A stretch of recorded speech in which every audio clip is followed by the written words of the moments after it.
We're going to work really on this 2/3 of the fish, leaving the bottom of the head for the moment because it's on this platform. And you can see here's the top line coming down the fish, as I said in the last video, up to this point in the tail. Now if we look at the end here, what's going to happen is this is the tip of the tail here, but we're going across there like this. So the tail at this end is like that, coming across. This is now the far point. Don't make it too thin because we're going to put flutes in it and that'll make it look thinner. So make sure you get an idea of where that is, and then we can start just as before, cutting away wood, rounding this over, removing that waste. Remember that there is a high spot along here where the body is rounded and comes underneath, and in fact the body, if you remember, is tilted a little bit, so there's more to come over here in this place and less on that side. So the whole body is like that, and then of course it does this other movement up the top here, and this corner here is the high spot on this face. So I'm making sure I understand how that form works. And then just as before, I'm going to start with my biggish gouge and start taking off wood like this from the high spot round underneath.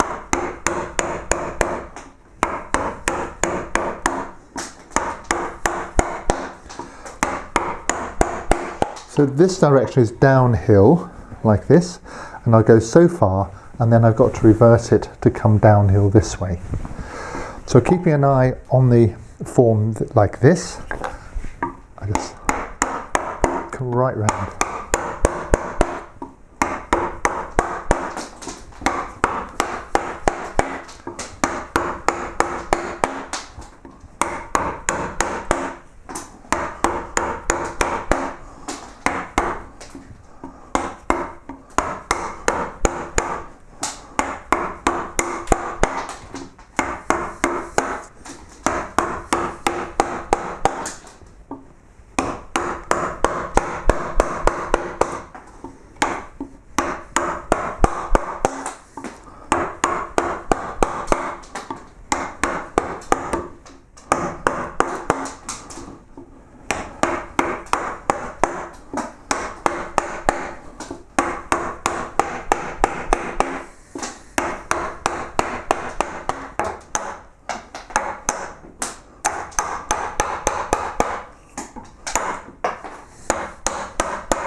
It's asking a lot of a woodcarver's screw not to move with this sort of leverage on it, but I think the fact that I can see the hole and can move it around is sort of worth that little bit of effort of having to retighten that. So here I am coming down the outside edge, and I'll merge that into the body, and as I carve the body round, of course some of this back of the tail here will thin off, so this is quite a thin part of the fish.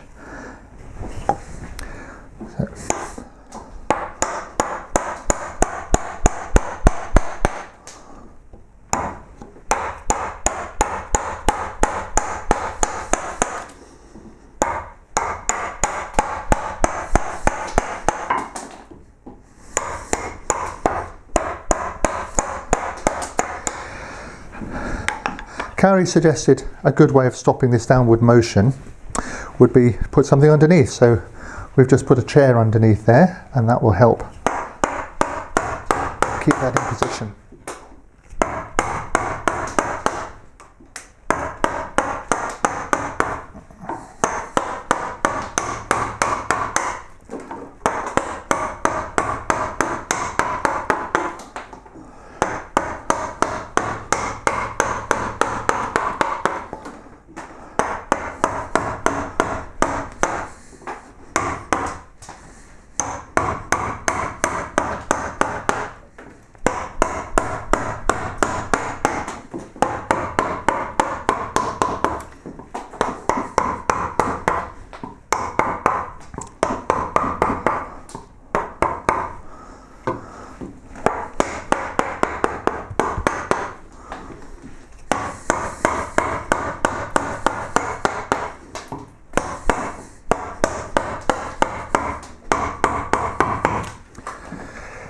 So when I'm happy with this side, that I've got this curve going on here, I can turn it over and work the other side. And what we're going to find is that these two sides will come together and thin out this tail, so this tail gets some sort of shape.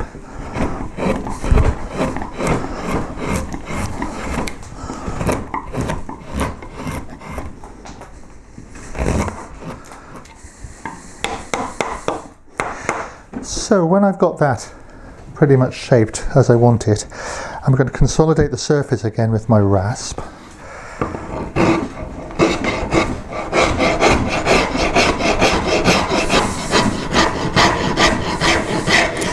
And bring the tail into the rest of the fish.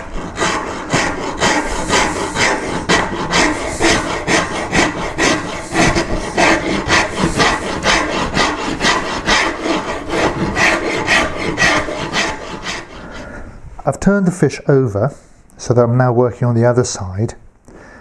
So I'm going to round off just as before like this, and in this case this is my high spot down here, so I'm going to take off this corner, and we can work a lot downhill here. So just as before, from the form of the fish coming round.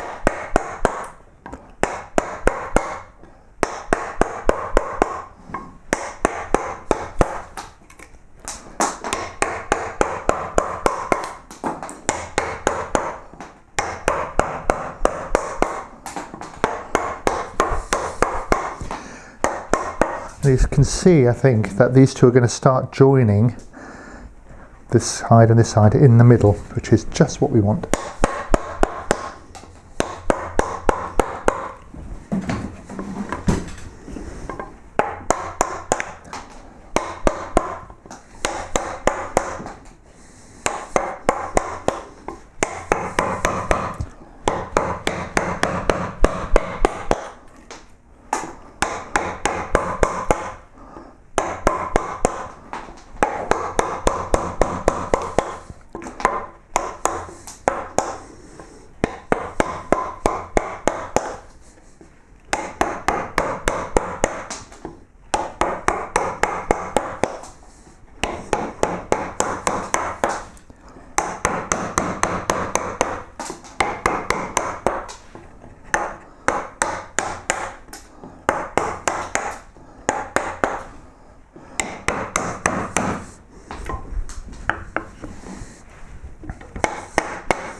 One point to say about this tail is it doesn't have to be flat. You can put a little bit of a curve on the end. I think that'll look quite nice rather than having it in a single flat plane.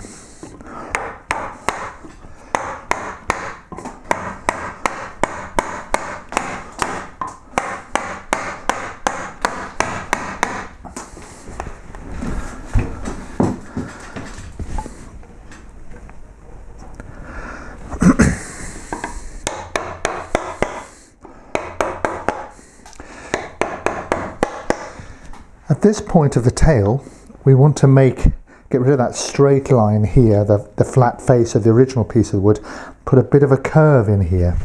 So as we come along down here, we're coming over, we can start affecting that outline here by coming right onto the edge. Where these two planes meet, we can go downhill here and downhill here. You'll have to come across the grain like this, with this slicing cut like that.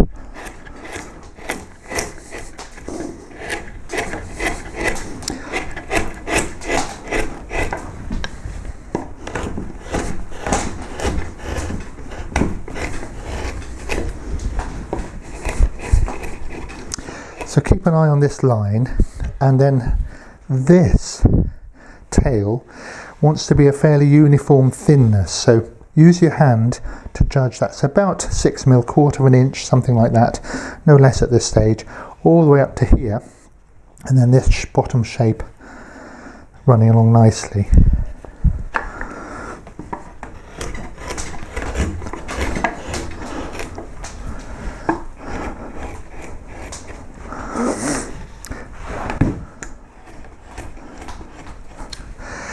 And then when you think you've got this more or less right, you can start consolidating again with your rasps or spoke shave. Like that would be quite nice over here, if you can see that.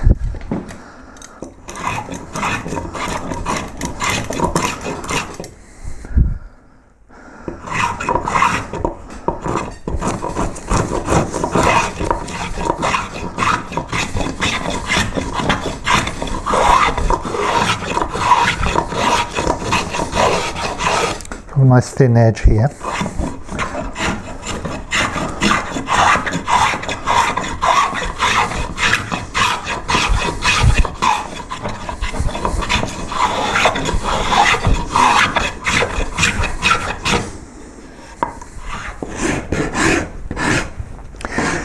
Here's something you can do with the screw here. You can have the fish hanging upside down so you can work on the bottom edge. So at this point we've been working pretty much on the